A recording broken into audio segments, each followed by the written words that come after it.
Come ride the little train that is rolling down the tracks to the junction. Forget about your cares, it is time to relax at the junction. Lots of curves, you bet, and even more when you get to the junction.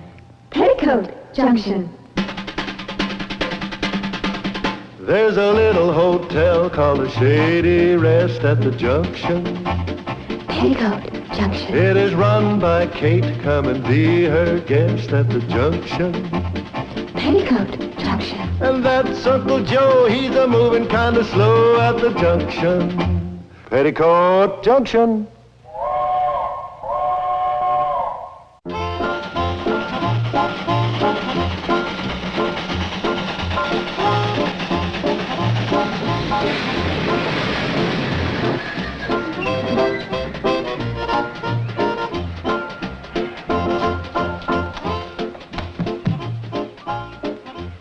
Is it bad, Charlie? Not too bad. A few tomatoes and eggs and a cabbage or two caught the tender. I've never seen such an angry mob. Everybody yelling, "Get the coach! Kill the coach!" Oh, poor Uncle Joe. Well, losing the biggest game of the year, 84-0, ain't exactly the way to win friends. I hate to think what the back of the train looks like.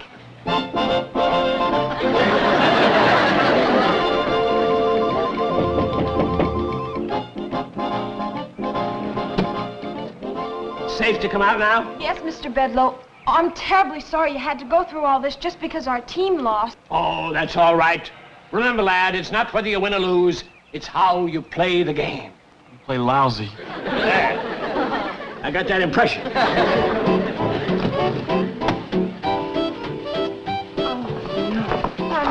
Oh, I'm sorry, kids. But remember, it's how you play the game. Yeah, that's what Mr. Bedloe just said. Bedloe, he's on this train. Oh, sourpuss. The vice president of the railroad? He went through this garbage barrage. Took 2 eggs right in the kitchen before he got the window closed. Oh, there goes the Hooterville cannonball. You junk it for sure now. Mr. Bedloe, don't blame Charlie and Floyd and their train. I mean your train. It's not their fault that Hooterville High lost every single game this year and the people finally got fed up. It's his fault. My uncle, the coach. Oh, Mrs. Bradley, it's nobody's fault. It's like the game of life. Sometimes we win, sometimes we lose. But the important thing is to take both with a smile. Oh, I don't blame you for being mad. Here, take Mr. Bedloe up to the hotel, give him the bridal suite next to the bath, and give him anything he wants with no charge. He's our guest. No, I insist on paying. Oh, you're going to feel so much better when you have a nice hot bath. Betty Jo, you clean up his suit while he's freshening up for dinner. Now, hurry now. No, don't fuss over me, girls. Charlie, there goes the meanest, most... Did he say something nice? Sounded like it from here. Charlie, there's something rotten in Denmark. There's something rotten in Hooterville, too. And I think all of it hit this train. You can come out now, Coach. Okay, Joe. Is it safe? Reasonably, you still got to face Kate. Oh, hi, Kate. Aye. Well, Hooterville Hornets dropped another close one today. Close is right. Close to 100-0.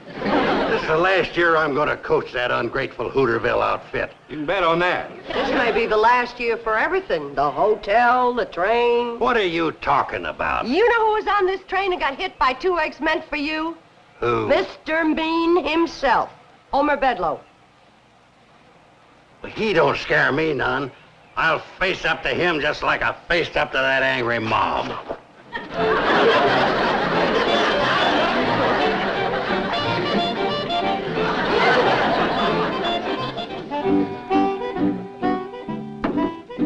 Is he their directors of the railroad? 2 of them, big shot Eastern fellas, come in a private plane. Now, they're going to board the Cannonball here in Hooterville tomorrow morning for an inspection trip. And Bedloe put him up to it, huh? He's awaiting for him at the Shady Rest. Oh, that sneaky rat. Somebody's got to warn Kate and the boys. Well, how? There ain't no train, no phone, no road, no... The handcar. Yeah, send Herbie Bates. No. He got chased out of town along with his coach. Sam, you can't pump that car clear to Kate's hotel. But I can try.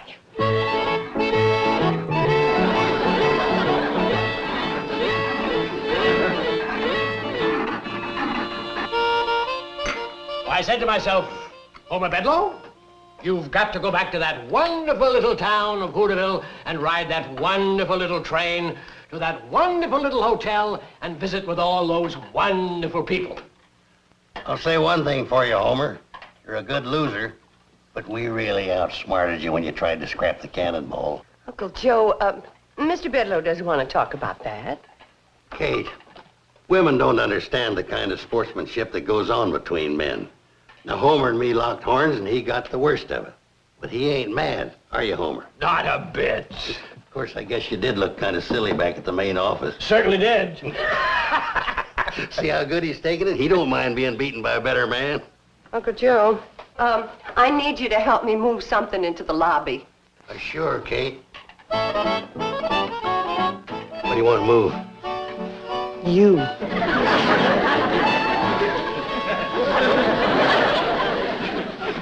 How long are you planning to be with us, Mr. Bedloe? Oh, I think along about noon tomorrow ought to do it. Oh. Isn't that about the time you boys get the train back from Hooterville? Yes, sir, and we'll be right on time for you, Mr. Bedloe. Oh, no. Take your time. Be late. I don't mind. Hear that, Charlie? We can sleep late. Floyd, we got to get up early and clean the train. It's a mess. We'll help you. Sure we will, Charlie. Oh, no. You young people shouldn't waste a good Saturday morning cleaning a train. Besides, it'll be a good object lesson for the people of Hooterville to see that train the way it is. Remind them of how ugly mob violence can be. No. The messier it looks, the better. I tell you, that man's up to no good. He's out for revenge. Well, now, if he was a woman, I'd agree with you. Never turn your back on a woman. They're sneaky, cunning, and treacherous. Thanks. But a man is different, so stop worrying about Bedloe. Uncle Joe, you tell Floyd and Charlie to meet me down at the train. I'm going into town and talk to Sam Drucker. What about? About the price of horseradish. Well, at least I got you to stop worrying about Bedloe.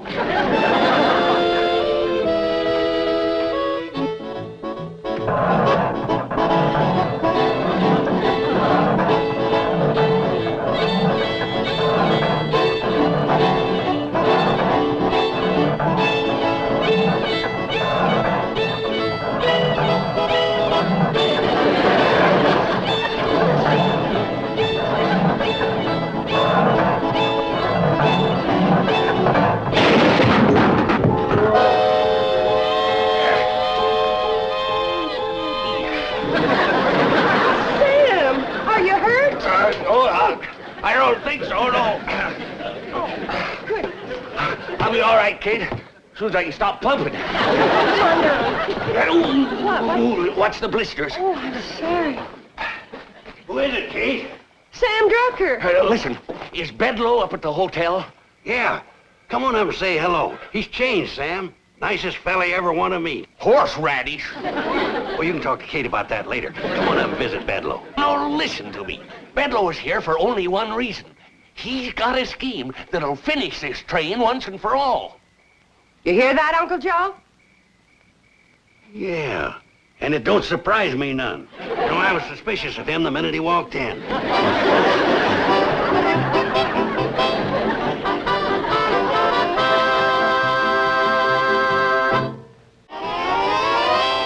All right, gang. When those big city railroad directors see the Hooterville Cannonball in the morning, she's going to be shining like a new penny. From cowcatcher to caboose. Yeah, that's right. Mr. Bedloe's in the lobby. Hey, come on, get your buckets. Let's go. Betty Jo, listen. You and Herbie help Floyd and Charlie scrub down the locomotive, okay? Now, Bobby Joe, you and Bill... Where's Billy Joe? She didn't like to wear blue jeans fitter, so she's taking them in through the... Oh, now, come on. Come on. Let's go. We only got till daybreak. Oh, no, Sam. No. You've done your part. You go to bed and rest those blisters. Not me, Kate. I want to be in and foiling Bedloe all the way. Thank you, Sam. He dozed off. I think it was your eggnog that did it. Well, I thought it would. I put a half a bottle of cooking sherry in it. I wondered how he could go to sleep while I was telling him the story about my wooden Indian. I was telling him all about my great-great-uncle, Kit Carson. How he carved it out of solid oak with a hunting knife given to him by this old Indian chief when he was just a boy living in the woods down in southeast. Joe, you're putting me to sleep, and I got work to do. And so have you. So grab a bucket and head down to the train. Kate, don't you think somebody should stay here and keep an eye on Bedloe? Well, I'm going to do it. I got work to do here in the kitchen. Did you set his watch ahead? Yeah, set it ahead till midnight. How about the other clocks? Oh, I forgot. Here, I'll start with this one. Say, where is everybody? Oh, Uncle Joe, get this stuff out of sight. Here. Mrs. Bradley, where'd everybody disappear to? Shh. Everybody's in bed asleep. It can't be at this time of night. It's... Holy smokes, it's after midnight. Shh, wake everybody up. There must be something the matter with my watch. It can't be this late. Well, it is, then you should be in bed, too. Not sleepy. I'll make you some more eggnog. Oh, that's darn good eggnog, but I don't want you to go to all that trouble. Oh, it's no trouble at all. I can't believe I slept for 3 hours. Is there a clock in here? Well, I'm so ashamed it's so dirty, you can't tell what time it is.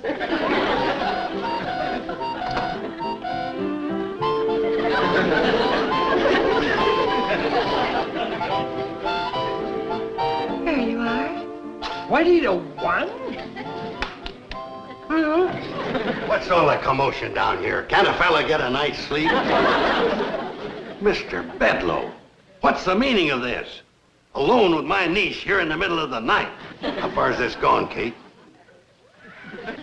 Are you prepared to marry this woman? Now, wait a minute. I just came in here. She was just going to make me some more eggnog. Well, I think you've had enough to drink already. These carryings on might go up in the city, but out here we don't allow any hanky-panky with our women. Hanky-panky? Now, you get to your bedroom and stay there. And just be glad I didn't have my shotgun handy. Will you please explain to him that I haven't got any romantic interest in you? Would I be telling him the truth, Homer? Well, you have been extra nice to me on this trip. What other reason could you have? What other reason? Now, let me tell you something. Oh, good night. And don't let me catch you out of your room again tonight, or I'll shoot first and ask questions later. Uncle Joe, you were wonderful. Now, let's go on down the train and get to work. Okay. I'm all dressed for bed, and I was asleep on my feet.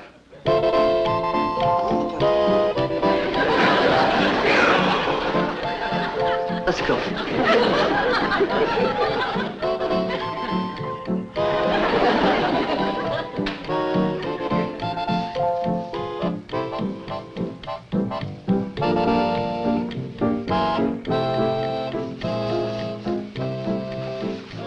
All right, gang. That does it for the outside. Now let's see how Uncle Joe's doing inside.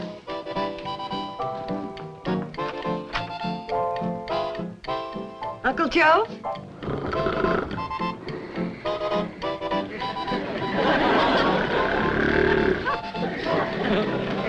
How'd it go, Kate? That big mess come off the seats? Nope, there it sits, fast asleep. How he can sleep on those hard, splattered up backbreakers is beyond me. Say, Charlie, can you and Floyd unbolt these seats and get him out of here? Well, yeah, Kate, but wouldn't it be easier to wake him up and let him walk out? That's not what I had in mind. Look, go get your tools and take everything out of this coach. Everything? Everything. Those two big city railroad directors are going to get the surprise of their lives.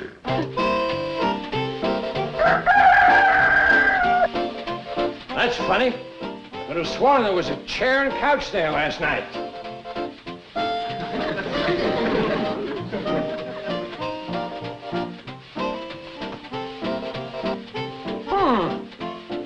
Out aboard, Hooterville Cannonball. Train leaving on track 1. Not after today.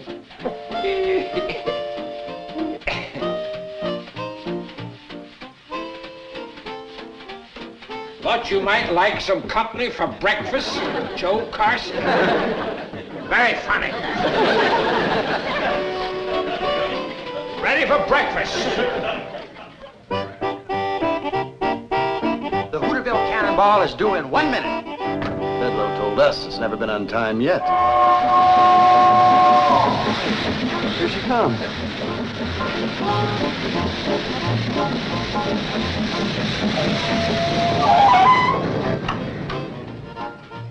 Hooterville!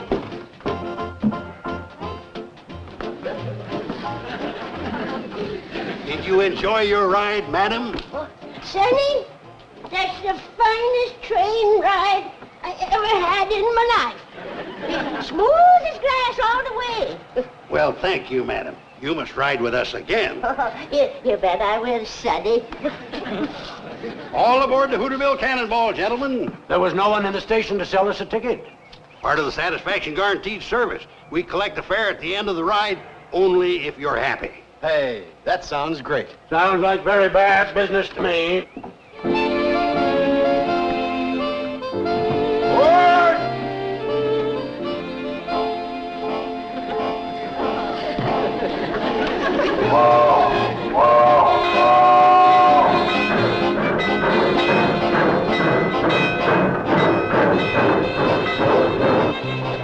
Good morning, gentlemen. Welcome aboard train number 3, the Hooterville Cannonball. I'm your hostess, Miss Bradley. How do you do? Hello. Your engineer for this trip is Mr. Charles Pratt, a veteran of 35 years at the throttle. Your fireman is Mr. Floyd Smoot. And your conductor is Mr. Joseph Carson. We will be cruising at a safe, comfortable speed of 40 miles an hour. And a delicious hot meal will be served en route. If there's anything I can do to make your trip more comfortable or enjoyable, you have only to ask. Thank you.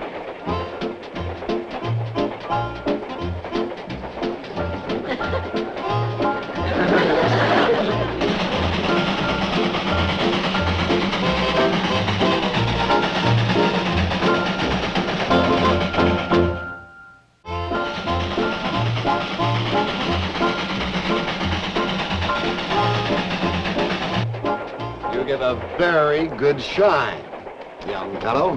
Thank you, sir. Hey, John, do you notice the porter's smock? Like they wear in Europe. Yeah. The service on this train is a lot like the crack Continental trains, too. Oh, come now, Matt. You can't compare the Hooterville Cannonball to, say, the Train Bleu. Oh, you know, the blue train from Paris to Nice. Well, no. I happen to hear that, sir. What has the blue train got that we haven't got? Well, besides the shoe shine, you can get a haircut, a manicure. Herbie, porter, tell the personnel director to send in one of our barbers and a manicurist immediately. What? Quickly, boy. Pepper. Mom? Bobby's ready to entertain. Oh, good. Oh, Bobby, that's kind of brief. Well, I've word in the Hooterville High Follies. Oh, well, Oh, hi, Herbie. How's it going? Fine. Until Uncle Joe promised him a barber and a manicurist. What? Sam, did you ever give a haircut? No. Well, there's a first time for everything. Herbie, give him your smock. Here, take over here. Bobby Joe, hand me my sewing basket. Yeah. Sam? Betty Joe? Did you ever give a manicure?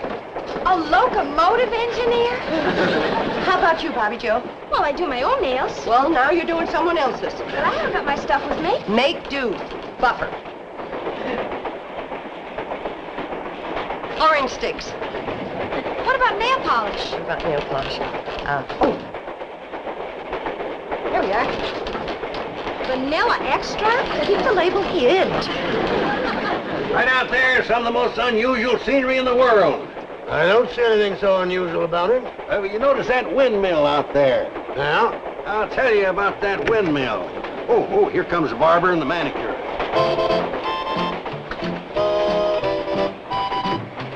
Well, I'll be darned. I'd rather be manicured.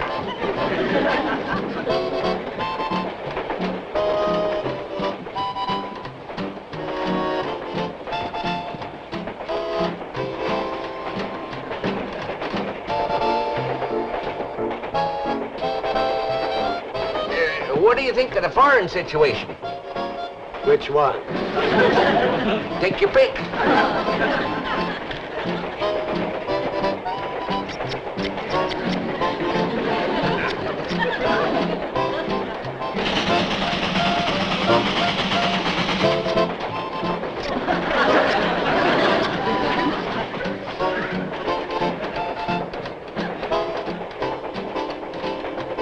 There you are, sir. Huh? Your haircut is finished, sir. Haircut, yeah. Oh, now, where's the mirror? Mirror? Oh, it looks fine. Right, conductor? Great. Oh, must be a mirror someplace. Oh.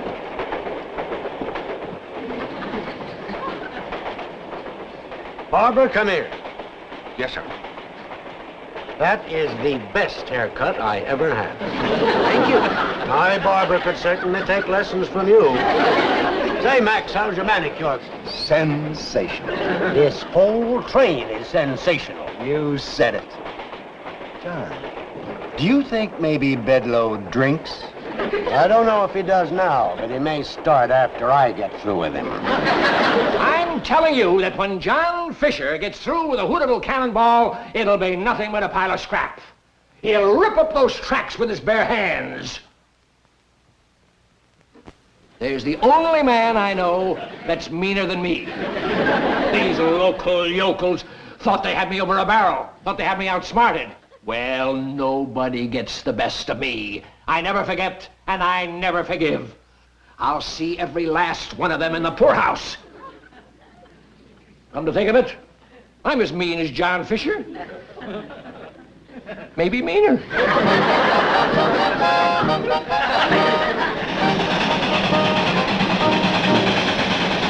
Well, she makes her run through the dead of winter, through the summer, spring, and fall.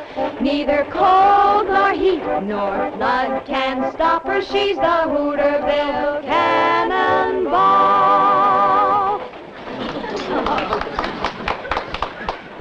Betty Jo, maybe the gentleman would like another helping. Oh, no, please. I've had 5. 6 for me. What was that delicious concoction? Just chicken and dumplings, country style. Specialty of the Hooterville Cannonball chef. I'd like to meet him. Would you ask him to come in? But he never leaves the kitchen. You actually have a kitchen in there. He's small but efficient. Let's go see it. It may serve as a model for our new diesel streamliners. Good idea. You gentlemen connected with some railroad? Well, as a matter of fact, we're 2 of the directors of this railroad. Oh, dear, my goodness, did you hear that? Why, if we'd have known that, we'd have given you our first-class service. What have we been getting? Economy tourist class. Max, there's no 2 ways about it. This is the greatest train on wheels. Bar none. And we've ridden them all. Wait till I get my hands on Bedloe.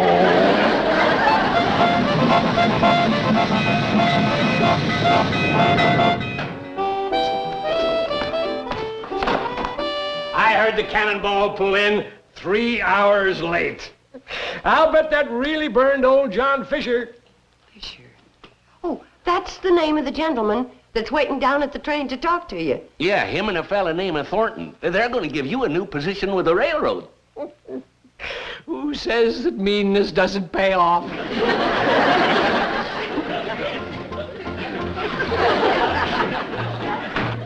Floyd and me sure do appreciate this, Mr. Fisher. Yeah, Mr. Fisher. The kind of train you boys run, you deserve it. Snap to it, Bedloe, you won't even keep this job. Sir, boss. Where'd I go wrong?